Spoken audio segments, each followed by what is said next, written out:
আসসালামু আলাইকুম। বর্তমান সময়ে আলোচিত আয়নাঘর নিয়ে অনেকের মনে নানা রকম প্রশ্ন রয়েছে। আবার আয়নাঘর নিয়ে অনেকে ঠিকমতো জানে না।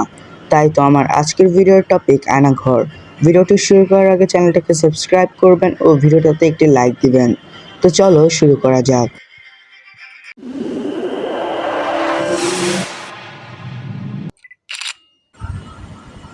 আয়নাঘর হলো একটি গোপন আটক কেন্দ্রের নাম, যা directorate general of forces intelligence বাংলাদেশের প্রতিরক্ষা বাহিনীর গোয়েন্দা দ্বারা পরিচালিত হয়। 14ই আগস্ট 2022-এ নেত্র নিউজ, একটি সুইডেন ভিত্তিক স্বাধীন নিউজ পোর্টাল, একটি অনুসন্ধানী হুইসেল ব্লোয়ার প্রতিবেদন প্রকাশ করে অভিযোগ করে যে বাংলাদেশের কর্মকর্তারা আয়নাঘরে বলপূর্বক গুমের শিকারদের আটক ও নির্যাতন করছে। নিউজে গোপন কারাগারের অবস্থানও প্রকাশ করেছিলেন। কারাগার বা আয়নাঘরে 16টি কক্ষ রয়েছে, যেখানে একসাথে 30 জন বন্দী রাখার ক্ষমতা রয়েছে। এবার আসা যাক যারা গোপন বন্দী ছিল সেসব গোপন বন্দীদের কাছে।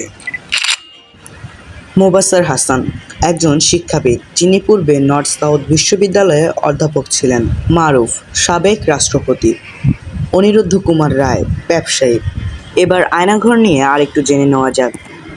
ভারতে জি নিউজ প্রতিবেদনে বলা হয়েছে, আয়নাঘর শুনতে যতটা সাদামাটা ততই রহস্যময়। শেখ হাসিনার আমলেই তৈরি হয় এই আয়নাঘর। এই আয়নাঘরে রাখা হতো মানুষদেরকে।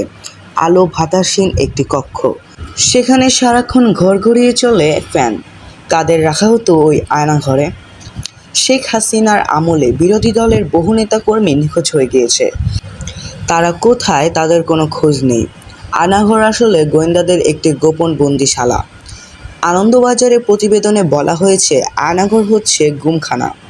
হাসিনার শাসনকালে 2009 সাল থেকে 2021 সালের সেপ্টেম্বর পর্যন্ত সেখানে মোট 605 জনকে গোপন বন্দী করা হয়েছে।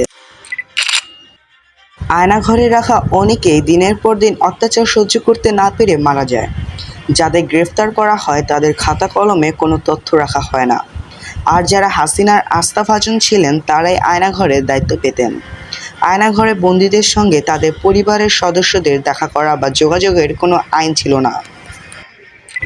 এই ছিল আমার আজকের ভিডিওটি কেমন লাগলো অবশ্যই কমেন্ট করে জানাবেন।